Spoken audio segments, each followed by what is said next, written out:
Muy buenos días, mi nombre es Jenny Arteaga. Yo les voy a hablar sobre la cognitio extra ordine. La cognitio extra ordine se refiere a un sistema de procedimiento civil romano utilizado para resolver disputas de una manera más rápida y directa, sin seguir el proceso formal de la Ordo Judiciarum Privatorum. Este procedimiento se empezó a utilizar en la época imperial con carácter extraordinario, pero él poco a poco fue ganando terreno y se convirtió en un proceso ordinario en la época preclásica. La expresión cognitio extra ordine se traduce como conocimiento fuera de orden. ¿Qué significa esto? Esto se refiere a que este tipo de procedimiento se apartaba del procedimiento normal o procedimiento externo establecido por la orden. Y entonces nos permitía al juez o al emperador, a los magistrados, tener un mayor control sobre la resolución de los conflictos y el desarrollo del mismo.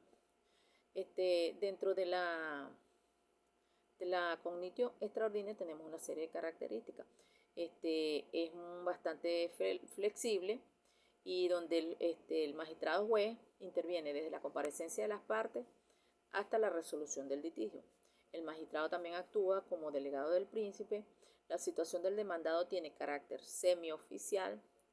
Existe en una sola fase magistrado-juez. La justicia es retribuida. Tiene un amplio poder discrecional y en cuanto a la forma, se caracteriza por ser menos formal y flexible que el ordo. Muchas gracias. Buenas tardes, mi nombre es Carleide Osuna y yo les voy a hablar sobre la sentencia de la cognitio extra ordine. Bueno, la cognitio extra ordine es un proceso extraordinario y es el tipo procedimental característico de la época posclásica. Este proceso se introdujo a finales del siglo I a.C. en tiempos de Augusto. Este proceso se introdujo para cierto tipo de reclamaciones, como lo eran los fideicomisos, las tutelas, la retribución de profesiones liberales, también como los alimentos entre parientes, entre otros tipos de reclamaciones. Este proceso se llegó a generalizar en el año 230 después de Cristo. Los emperadores Constancia y Constante, en el año 342 después de Cristo, elevaron el proceso de cognitio al rango ordinario, confirmándolo así como el modelo procesal de jurisdicción civil.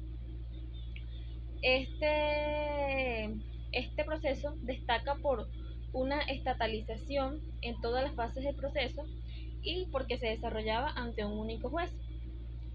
Es un proceso extraordinario y es de naturaleza estrictamente pública.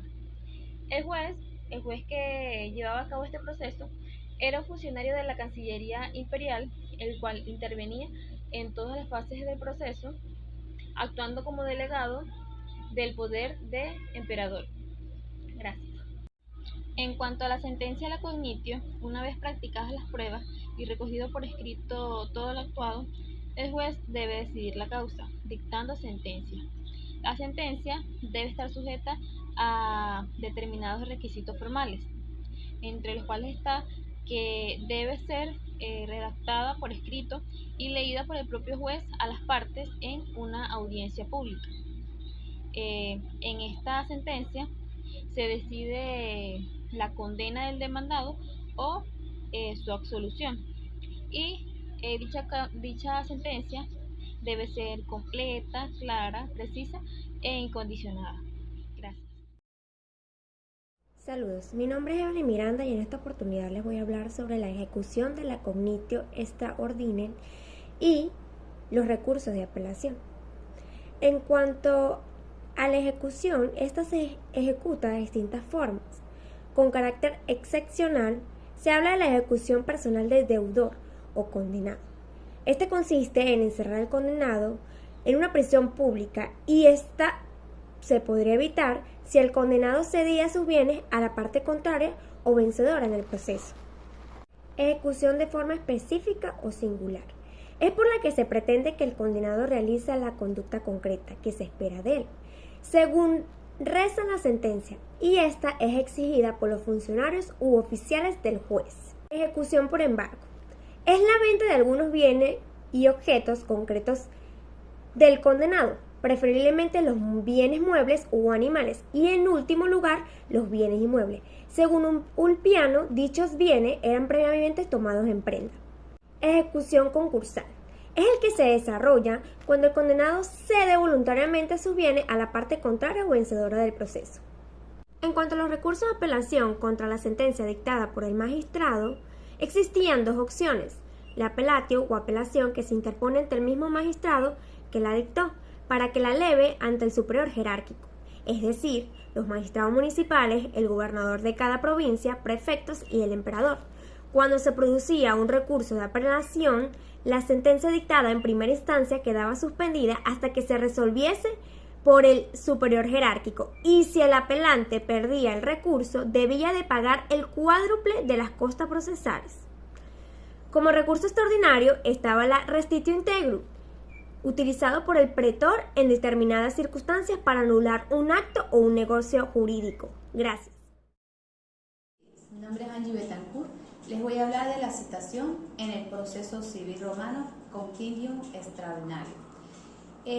Las citaciones ya no eran solamente de las personas privadas, sino que operaba bajo el libelo. El libelo era un documento escrito en el que el actor expresaba sus pretensiones y a quien demandaba. Este escrito le entregaba al magistrado. El magistrado, después de hacerle un sumario al examen, hacía llegar la demanda al demandado con un funcionario subalterno. A él le llegaba a través del funcionario la citación con la fecha del juicio.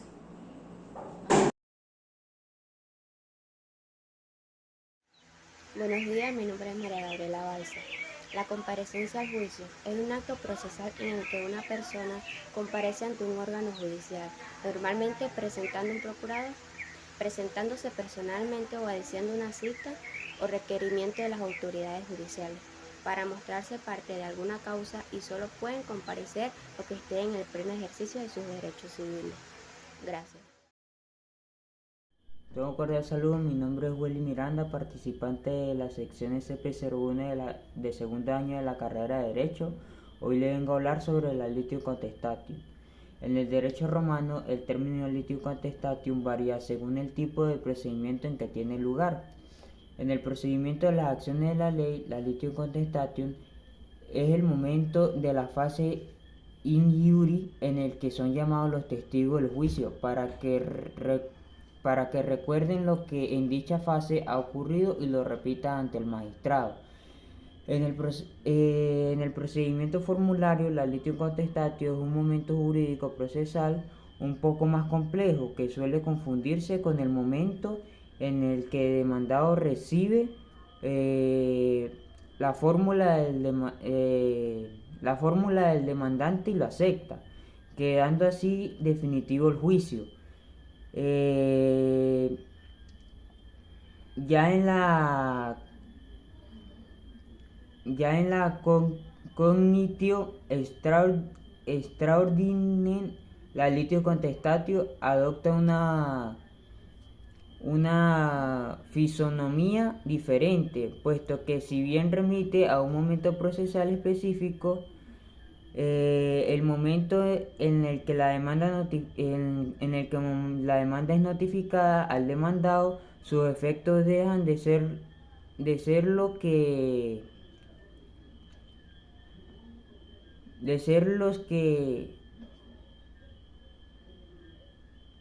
que se había configurado durante la vigencia del procedimiento formulario. Gracias.